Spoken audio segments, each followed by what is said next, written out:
Bueno, hoy tenemos un temario preparado que es la fosa temporal, fosa infratemporal, celda parotidia, la celda submaxilar, la celda sublingual, el sentido del oído, de la audición y la irrigación de la cabeza.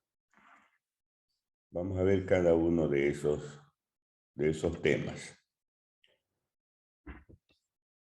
Vamos con la fosa temporal. En realidad lo que les voy a explicar aquí cómo está constituido, cómo está formada la fosa temporal. Ya el nombre lo dice, ¿no? Fosa temporal quiere decir donde está el hueso temporal. ¿Cómo está constituida la fosa temporal? Por arriba, por la línea temporal superior del hueso parietal.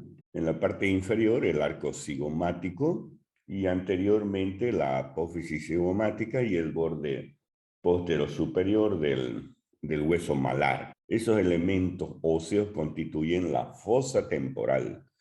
¿Y qué hay en la fosa temporal? Principalmente el músculo temporal. Si nos vamos a la parte inferior, vamos a encontrar la fosa infratemporal.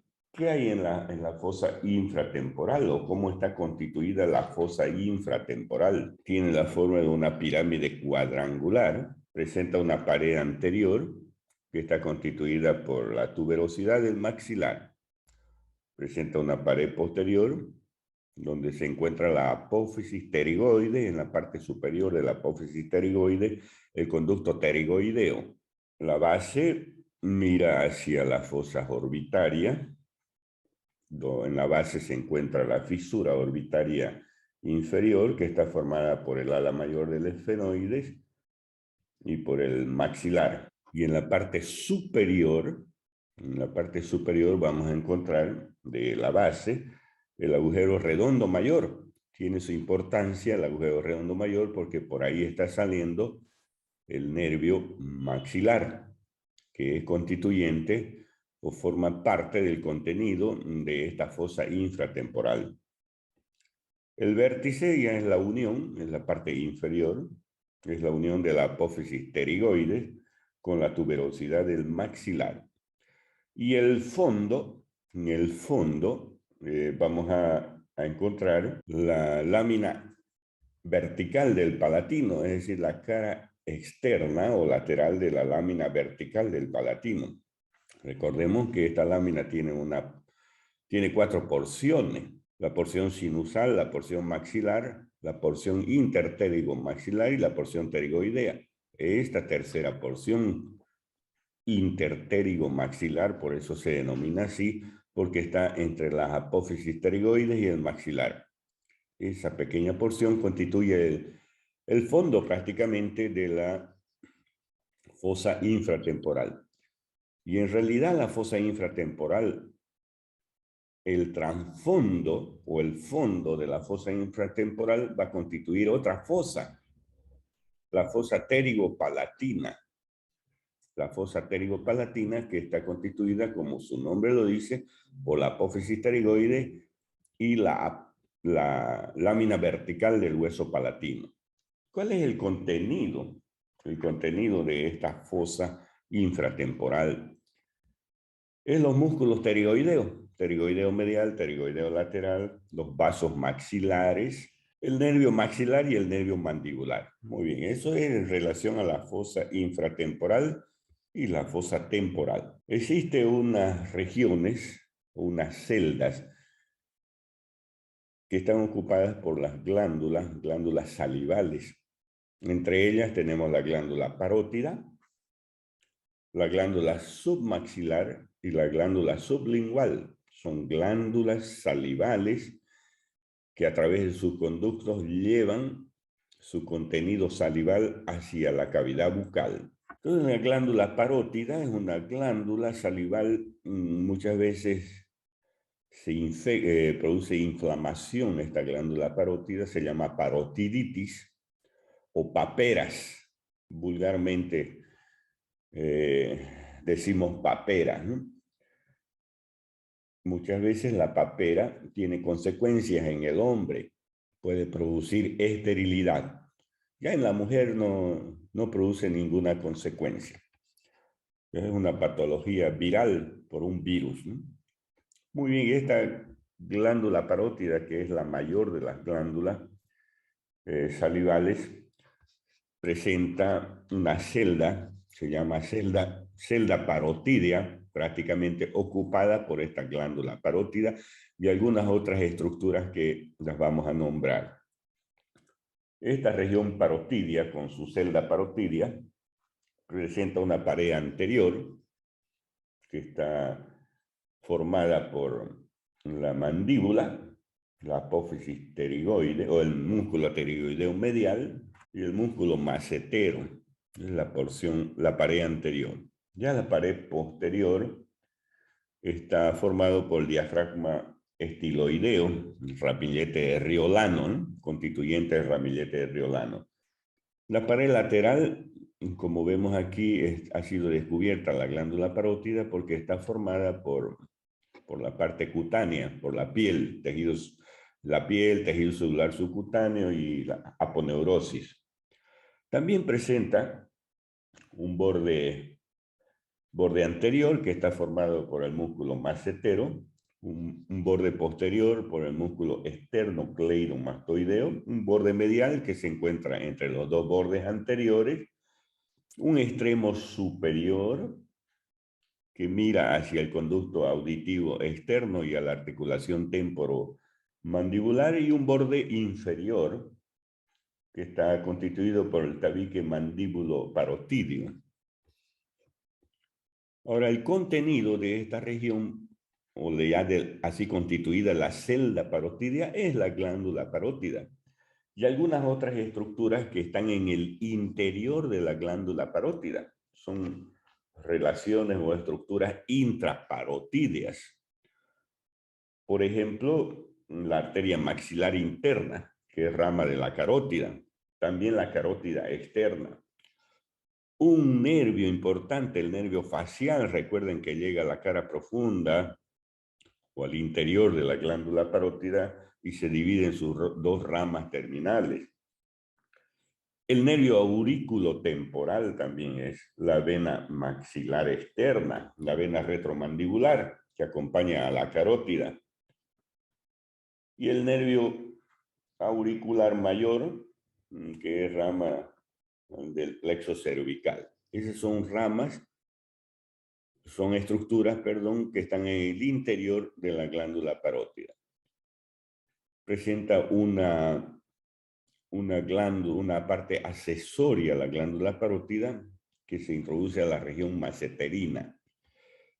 Esta glándula tiene su conducto, se llama conducto parotídeo o conducto de Stenón, que se dirige hacia adelante, perfora al músculo bucinador y termina en el segundo molar superior. Ahí es donde derrama prácticamente su contenido, que es la saliva. La saliva.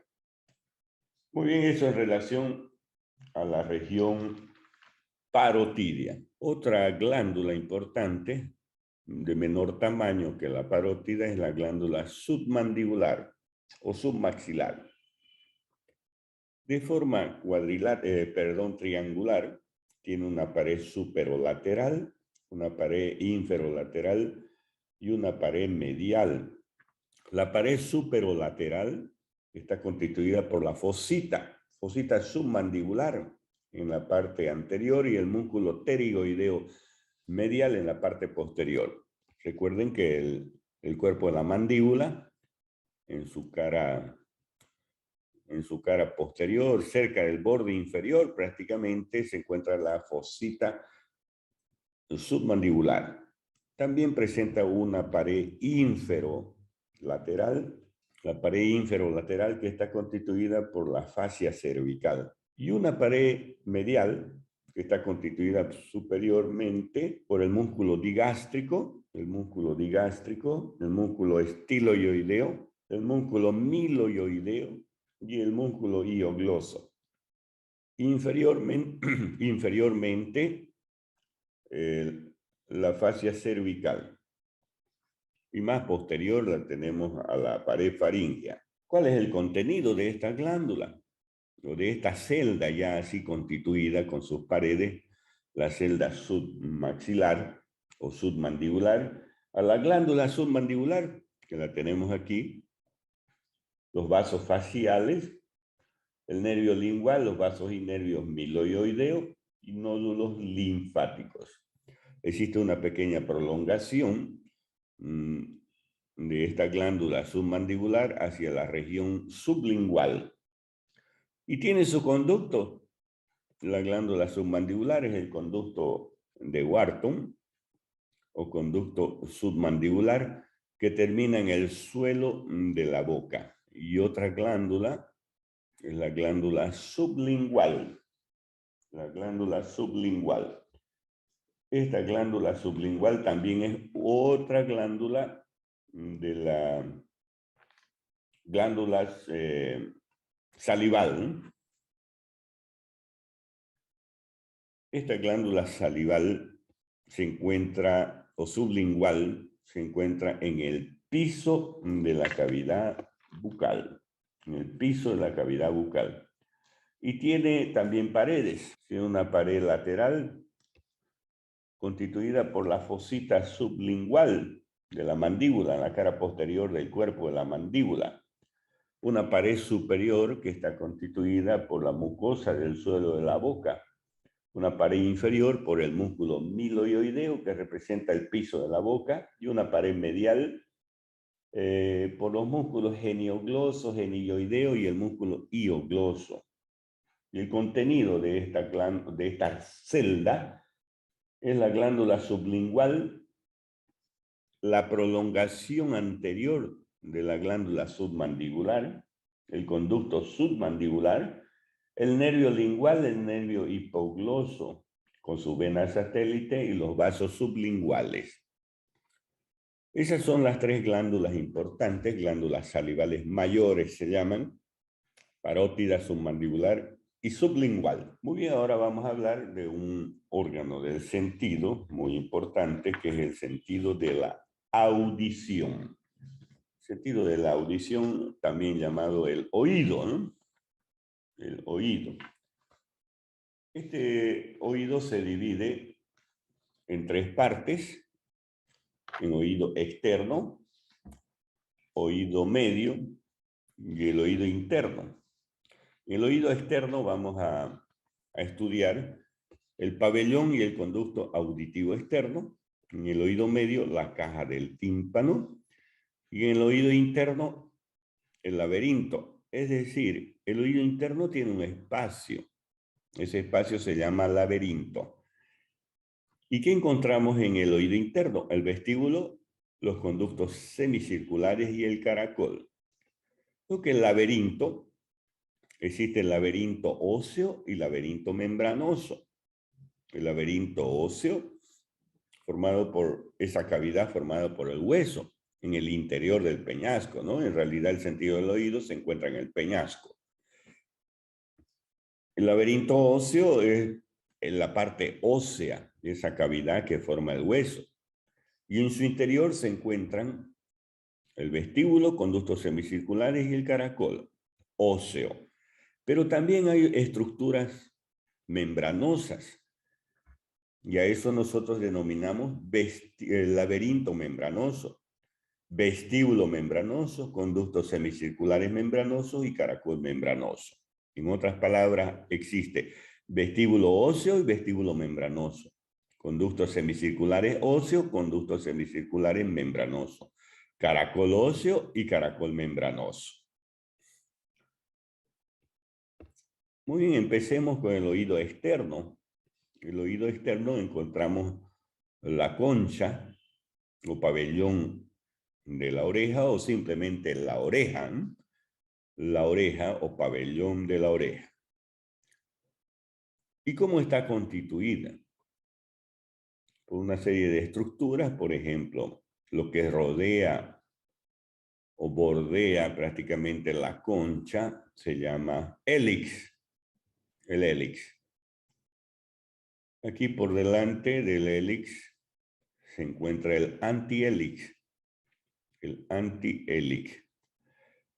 Este antihélix se divide en dos raíces en la parte superior, se llama formando la fosita antihélix o fosita triangular o escafoidea. También encontramos otra estructura que se llama trago, y al frente del trago encontramos el antitrago. Entre el trago y el antitrago se encuentra una escotadura, se llama escotadura intertrágica, y en la parte inferior encontramos el lóbulo de la oreja. Esta estructura cutáneo-cartilaginosa, fibrosa, precisamente constituida por la piel y por cartílago. Es el cartílago del pabellón. Si no hubiera cartílago, prácticamente nuestra oreja se caería, ¿no? Se cae. También tiene músculos auricular.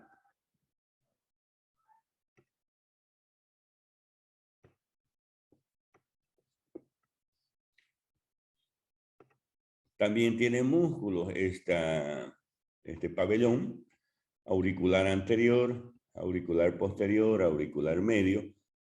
Prácticamente estos músculos son rudimentarios, no tienen mucha acción, no son fuertes estos músculos. No es como lo de los animales, por ejemplo, los perros tienen los músculos auriculares potentes, ya que ustedes ven cómo los perros mueven sus orejas para un lado y para el otro. Los animales, ¿no es cierto? Pero el ser humano no tiene esa característica de mover la oreja, prácticamente está fija. Nuestros músculos auriculares son rudimentarios, ¿no? Y aquí este pabellón con la cabeza prácticamente presenta un ángulo, el ángulo céfalo-auricular, que es de 20 a 30 grados prácticamente. Lo que continúa a la oreja se llama conducto auditivo externo. Este conducto auditivo externo, su contenido prácticamente es aire, presenta una porción ósea en la parte interior y una porción fibrosa o fibrocartilaginosa en la parte externa. Tiene la forma de un elixir o un óvulo y tiene la misma dirección que el peñasco, porque ya nos estamos introduciendo al peñasco del temporal. La misma dirección, de adentro hacia afuera y de atrás hacia adelante, de dirección horizontal. Si tiene una pared anterior, el conducto auditivo externo, formado por la articulación temporomandibular, una pared posterior por la apófisis mastoides, una pared superior que prácticamente es el piso de la cavidad craneal, y una pared inferior que mira hacia la región parotidia. Tiene un extremo externo que está formado por el hueso timpánico. La parte anterior, inferior y posterior de este conducto forma el hueso timpánico. Y un extremo interno que está constituido por una membrana, que es la membrana del tímpano.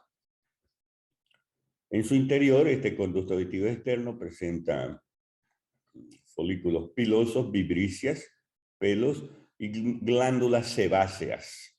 Glándulas sebáceas. Al oído medio. ¿Qué dijimos que se llama el oído medio? Se llama caja del tímpano. La caja timpánica. Aquí está el conducto auditivo externo. Y esta es la caja del tímpano, que también tiene aire, contiene aire. Y tiene la forma de un tambor o una lente bicóncava. Tiene para su estudio esta caja timpánica o caja del tímpano, una pared externa, una pared interna y una circunferencia. ¿Cómo está constituida la pared externa? La pared externa está constituida por la membrana timpánica. Membrana timpánica que es de color gris. Tiene esa coloración gris perla en el ser vivo, ¿no? Un poco más pálida ya en el cadáver. Y esta membrana del tímpano prácticamente divide el oído externo del oído medio. En su interior, esta membrana del tímpano, en la parte media, un poco más posterior, se encuentra una porción saliente que se llama ombligo, formado por el mango del martillo. Presenta una pared interna. Entonces, la pared externa es la membrana del tímpano y una pared interna que va a mirar o se va a comunicar con el oído interno. Entonces, acá está el oído externo, oído interno y en medio el oído medio. En la pared interna, esta es ya la pared interna que se va a comunicar con el oído, vamos a encontrar una estructura de forma ovalada, un espacio, prácticamente un orificio de forma oval.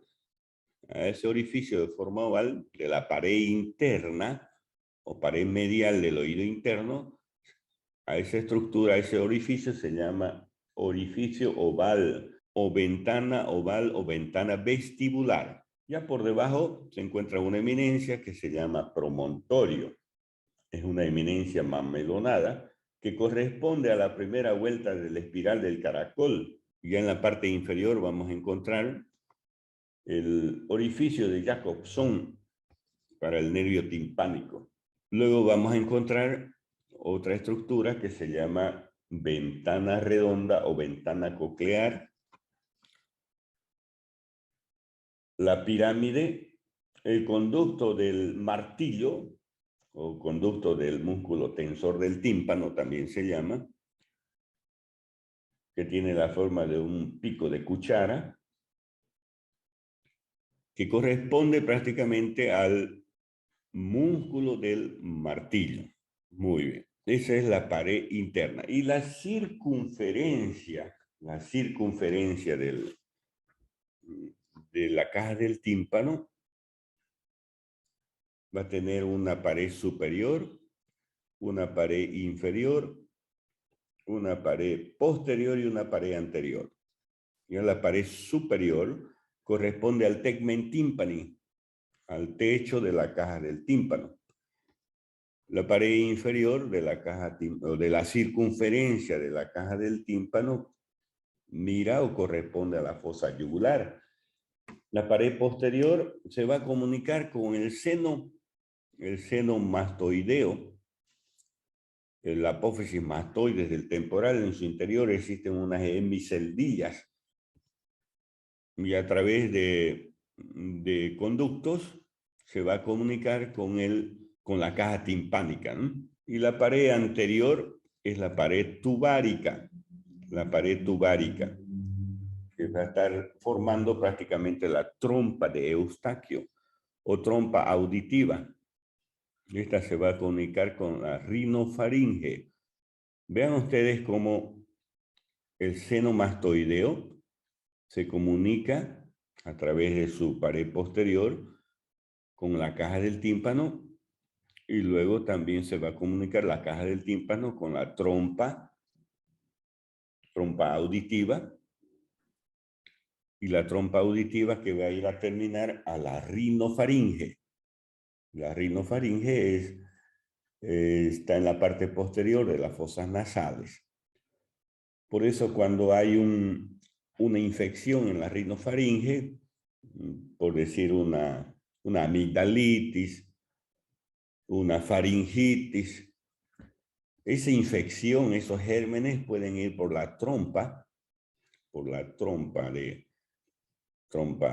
auditiva y llegar hasta el tímpano, hasta el oído medio y producir una otitis media.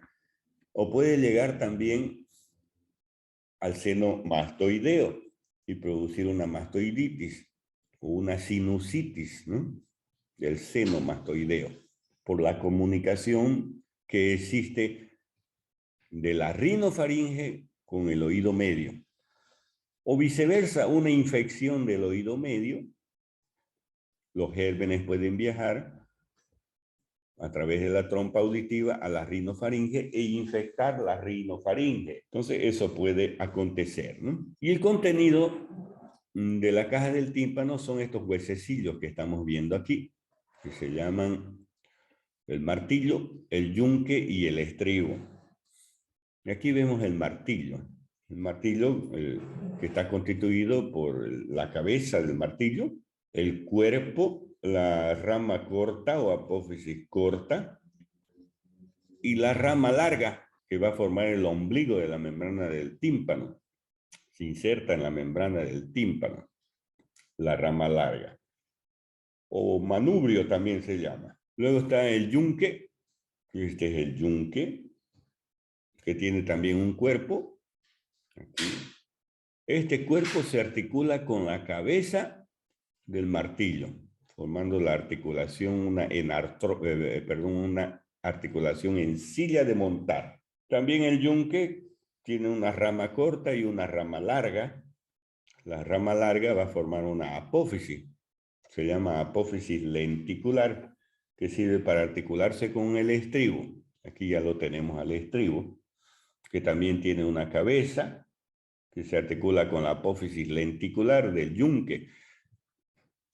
Tiene una base que corresponde o cierra prácticamente la ventana vestibular, y tienen dos ramas, una rama anterior y una rama posterior. Esa es la descripción de los huesos o huesecillos del oído. Existen dos músculos, el músculo del martillo y el músculo del estribo o estapedio.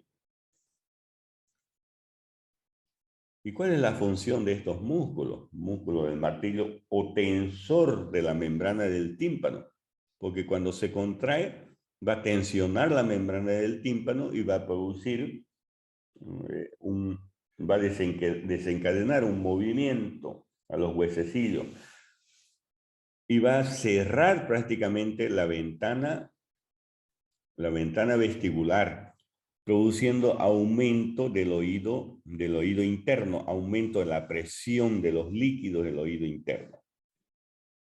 Ya existe el otro músculo, que es el músculo estapedio o músculo del estribo. Este va a producir disminución de la presión dentro del oído interno, porque va a salir prácticamente o va a dejar de ocluir la ventana vestibular. Al dejar de ocluir la ventana vestibular, va a disminuir la presión de los líquidos del oído interno. Esa es la función que tienen estos músculos. El músculo del martillo está inervado por el nervio trigémino. Y el músculo es 100% memoria. En casi todas las demás tienes que aprenderte un concepto, más o menos entender, o sea, ¿no? Bueno, no sé quién estará ahí. Y el músculo del estribo inervado por el facial. Vamos al oído interno. El oído interno o laberinto está constituido por tres estructuras importantes. Una en la parte media que se llama vestíbulo, otro los conductos semicirculares y otro que es el caracol. En el interior de estos conductos circula un líquido que se llama endolinfa. Y por fuera de estas estructuras, membranosas en este caso, y con la pared del oído interno circula otro líquido que se llama perilinfa. El equilibrio de estos dos líquidos, de la endolinfa y de la perilinfa, prácticamente nos da el equilibrio de nuestro cuerpo. Nosotros nos mantenemos en forma equilibrada por el equilibrio de los dos líquidos. Muy bien, entonces esto es el caracol, el vestíbulo y los conductos semicirculares. Estas estructuras que forman prácticamente el laberinto, los conductos semicirculares, que son tres: conducto semicircular superior, conducto semicircular posterior y conducto semicircular lateral. tienen dos extremos, un extremo ampollar y un extremo no ampollar. Y esos extremos prácticamente van a ir a terminar a nivel del vestíbulo.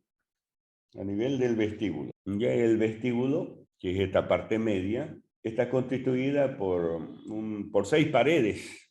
Una pared externa que lleva los orificios de los conductos semicirculares externos, una pared superior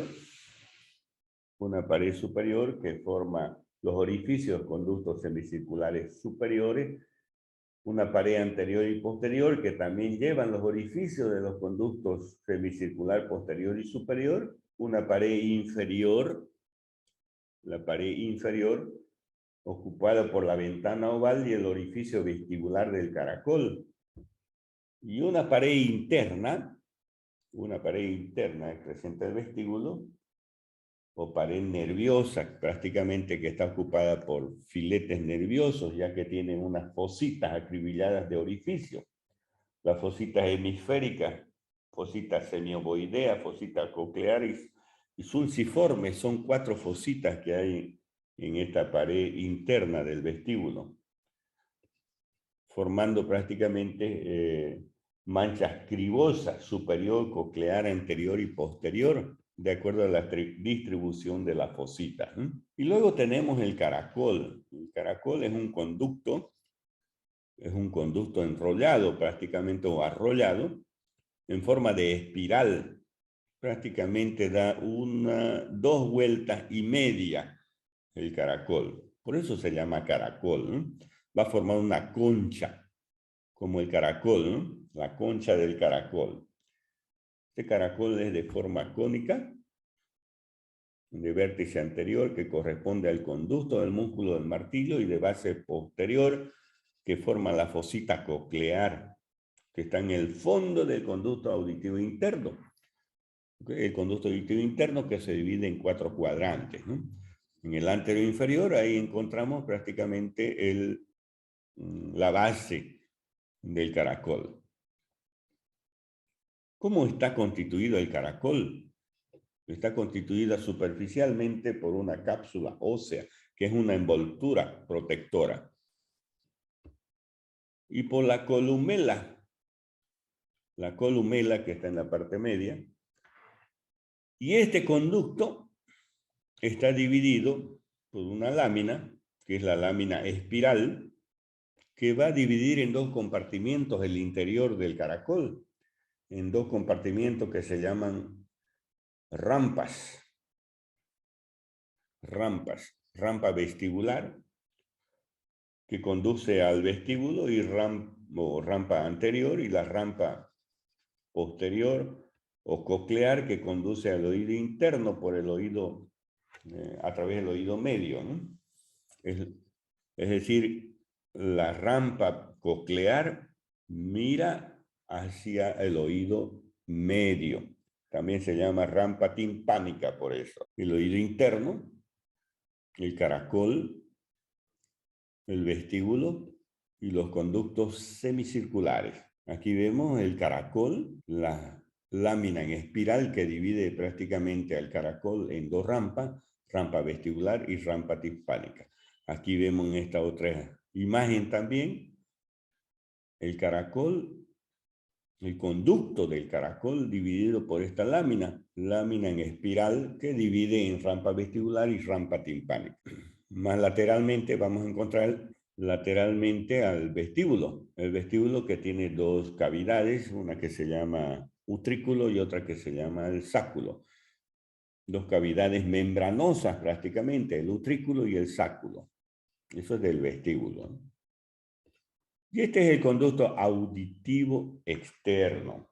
El conducto auditivo externo está dividido prácticamente, o el fondo de este conducto, por una cresta falciforme o cresta transversa, en una parte superior y en una parte inferior. Y existe una cresta vertical que divide a este conducto en 4 cuadrantes: cuadrante antero superior, posterior inferior y antero inferior. Antero inferior, que corresponde al caracol. Por aquí sale el nervio coclear, que es del vestíbulo, ¿no? Ya por el cuadrante anterosuperior, el nervio facial y el nervio intermediario de Reisberg.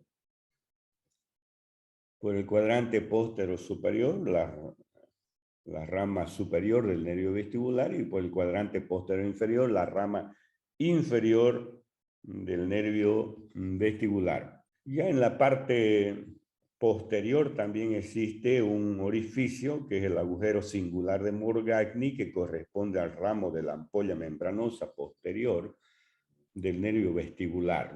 Y es así entonces como se divide el conducto auditivo interno. Aquí está el conducto auditivo interno, ya lo conocemos en la parte de osteología. También se introduce por este conducto la arteria auditiva. La arteria auditiva es por ahí para irrigar al oído interno. La arteria auditiva, que es rama del tronco basilar, y que al ingresar la arteria auditiva se va a dividir en arteria vestibular y en arteria coclear. Muy bien.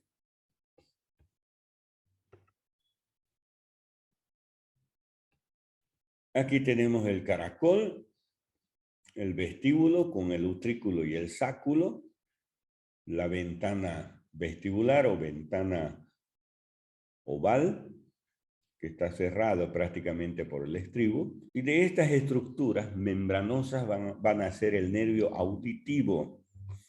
Del caracol, aquí vemos de amarillo, van a ser el nervio coclear, y del vestíbulo van a ser el nervio vestibular, del utrículo y el sáculo especialmente, ¿no? Esos dos nervios van a formar el nervio auditivo. Se unen y forman el octavo par craneal. Ya saben que salen del oído interno a través del conducto auditivo interno por el cuadrante antero-inferior y se van a dirigir al cuarto ventrículo. Después van a ir a terminar a nivel del cerebelo y a nivel del cerebro. El nervio coclear lleva la audición, encargado de llevar la audición. En cambio, el nervio vestibular es el encargado de llevar el equilibrio del cuerpo. El nervio vestibular va a ir a terminar en el cerebelo, porque el cerebelo es encargado de la función del equilibrio. En cambio, el nervio coclear va a ir a terminar a nivel del centro de la audición, en el lóbulo temporal del cerebro. Entonces, así como se forman estos dos nervios, tienen sus ganglios también. Cada nervio, ya saben, cada par craneal tiene sus ganglios. El ganglio de Scarpa a nivel vestibular y el ganglio de Corte a nivel coclear. Porque las células de la cóclea membranosa, las células nerviosas son especializadas, forman el órgano de Corti. Y de ahí precisamente que se origina el nervio coclear, del órgano de Corti, que es el caracol membranoso. Muy bien, eso en relación entonces al nervio auditivo, al origen de sus ramas, por dónde salen, qué ganglios forman y dónde terminan, ¿no? Y uno llevando la audición y otro llevando el equilibrio. Muy bien, aquí en el atlas entonces mostrando el oído, la parte externa del oído, que corresponde al pabellón de la oreja, con sus formaciones, el hélix, el antihélix, el trago, el antitrago, la fosita intertrágica, la concha del pabellón y el lóbulo de la oreja. Algo que quería mostrarles también aquí en esta imagen son los huesecillos del oído, ¿no?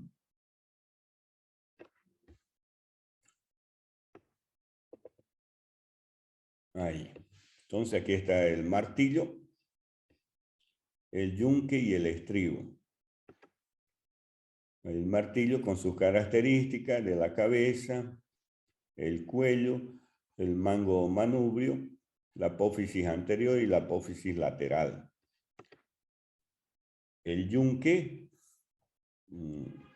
con el cuerpo del yunque, la rama larga, con su apófisis lenticular, la rama corta, ¿no? Y aquí está el estribo. El estribo es el hueso más pequeño que existe en el cuerpo humano. Así como el fémur es el hueso más largo, el estribo es el hueso más pequeño, que presenta también la cabeza, el cuello, una rama anterior, una rama posterior y una base. Esta base es la que está cerrando prácticamente la ventana vestibular. Y recordemos que estos huesos también tienen sus músculos, ¿no?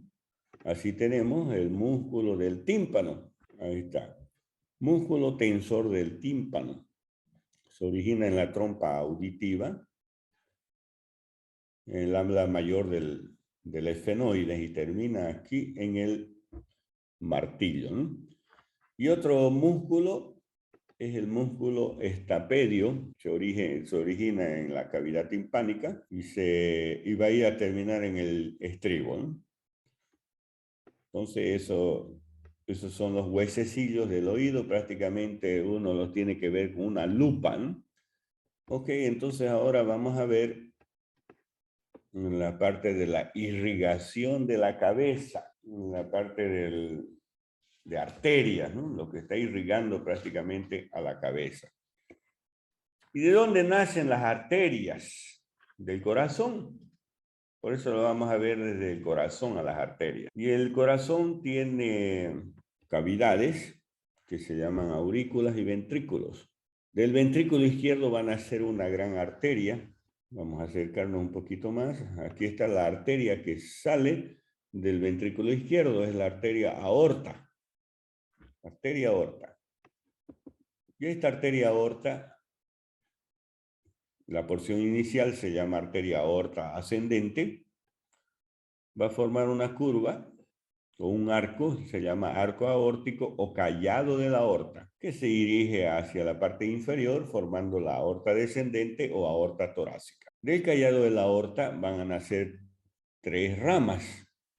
En el lado derecho, el tronco brachiocefálico derecho, en el lado izquierdo la arteria carótida común izquierda y la arteria subclavia izquierda.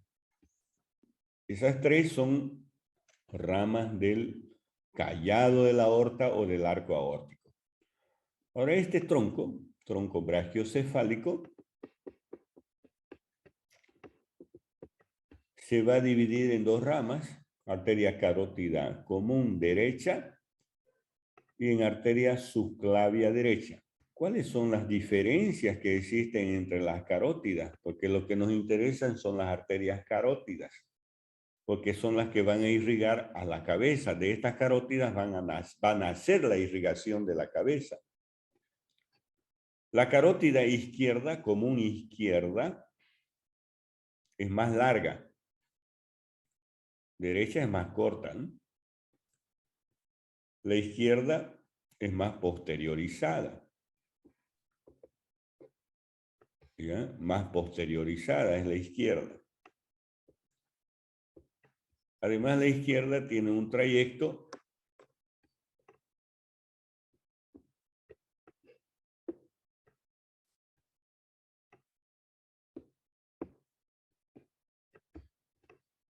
vamos a acomodarnos aquí.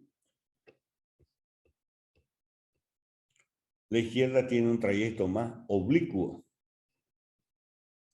que la derecha. Muy bien. Ascienden ambas carótidas a través del cuello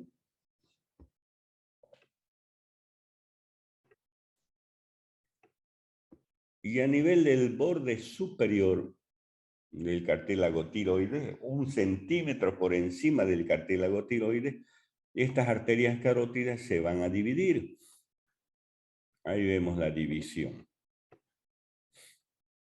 Ahí está la carótida común derecha dividiéndose en arteria carótida externa y en arteria carótida interna. Esa es la carótida interna. A nivel de esta división, existe un ensanchamiento en estas arterias carótidas, principalmente en la carótida interna. Ese ensanchamiento se llama seno carotidio. Seno carotidio. Vemos aquí más dilatada, ¿no? La carótida interna en su parte inicial. Esa dilatación se llama seno carotidio. Es un vasoreceptor. Es sensible a variaciones de la presión arterial. Produce disminución, es decir, cuando disminuye o aumenta la presión arterial, este se encarga de ser un receptor de las variaciones de la presión e informa al sistema nervioso a través del plexo simpático. Y también en esta división de la carótida hay un cúmulo de células que se llama glomus carotidio. El glomus carotidio está justamente en la división de ambas carótidas, un poco también 1 centímetro superior al cartílago tiroides. Este es un quimioreceptor. El quimioreceptor es para captar variaciones químicas de la sangre, principalmente el oxígeno. Por eso cuando se activa este quimioreceptor, produce modificaciones del ritmo respiratorio. Se dice que este glomus carotidio es una glándula de secreción interna. Se encuentra por detrás de las carótidas, de la división de las carótidas, por eso también se llama corpúsculo retrocarotidio. Muy bien, una vez que se han dividido las carótidas y que se han formado el seno y el globus carotidio, la carótida externa realiza un trayecto ascendente. Vamos a ver la carótida externa ahí. La carótida externa realiza un trayecto ascendente y más o menos 4 a 5 centímetros superior al ángulo de la mandíbula, ya cerca del cuello del cóndilo de la mandíbula. Se va a dividir en 2 ramas esta arteria carótida. En arteria temporal superficial y en arteria maxilar. Son las 2 ramas terminales que tiene la arteria carótida externa. Recordemos dónde se introduce prácticamente a la región parotídea, el contenido de la glándula parótida, ¿no es cierto? Contenido de la glándula parótida. Entonces, sus 2 ramas terminales. Pero en su trayecto, esta arteria carótida externa va a emitir ramas colaterales, como ser la arteria tiroidea superior, la arteria lingual, la arteria facial. Aquí vemos la arteria facial. Es contenido de la región submandibular, la arteria facial.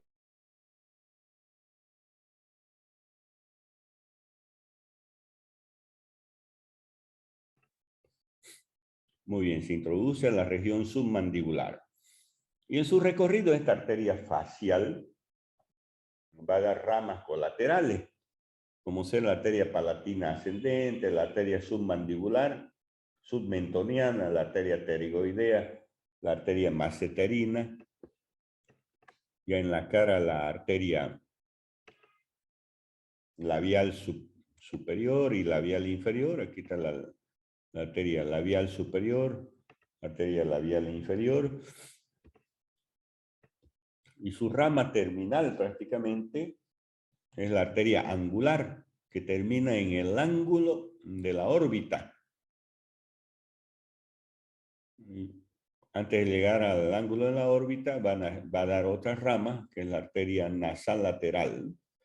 Entonces ya la arteria angular termina en el ángulo de las fosas orbitarias, perdón, en el ángulo de las fosas orbitarias, y se va a anastomosar con la arteria dorsal, nasal dorsal, que es la rama terminal de la arteria oftálmica.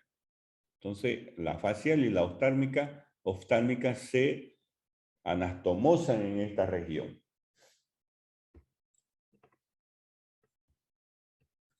Otra de las ramas de las colaterales de la arteria carótida externa es la arteria faríngea ascendente, la arteria auricular posterior y la arteria occipital. La arteria occipital. Y las ramas terminales de la arteria carótida externa, como les decía, son la arteria temporal superficial y la arteria maxilar. La arteria maxilar. La temporal superficial, ahí está la temporal superficial, va de ramas colaterales como ser la arteria transversal de la cara, que va a irrigar a las mejillas, la arteria temporal media para el músculo temporal y sus ramas terminales de la arteria temporal superficial, de la arteria frontal y parietal. Ya la arteria maxilar interna, la arteria maxilar, se encuentra en la fosa infratemporal. En su recorrido va a emitir 14 ramas. Aquí tenemos las ramitas que tiene la arteria temporal, la arteria maxilar o maxilar interna. Algunos le dicen maxilar interna porque a la facial le dicen maxilar externa. Entonces la arteria maxilar, que es contenido primero de la fosa o de la glándula parótida y luego se introduce a la fosa infratemporal y a la fosa pterigopalatina. El trasfondo de la fosa infratemporal es la fosa pterigopalatina. En su recorrido va a emitir 14 ramas colaterales y una rama terminal, esta arteria maxilar. 5 ramas colaterales ascendentes, 5 ramas colaterales descendentes, 2 ramas colaterales anteriores y 2 ramas colaterales posteriores. Las ascendentes son las arterias timpánicas, meningia media, meningia menor, temporal profunda anterior y temporal profunda posterior. Las descendentes son la arteria dentaria, la arteria masseterina, la arteria bucal, la arteria pterigoidea y la palatina descendente. Y las colaterales anteriores, la arteria alveolar y suborbitaria, y las colaterales posteriores, la arteria pidiana y la arteria pterigopalatina. Y la rama terminal de la maxilar interna se llama arteria esfenopalatina, que se introduce por el conducto esfenopalatino para terminar en las paredes medial y lateral de las fosas nasales. Contribuye a irrigar las fosas nasales.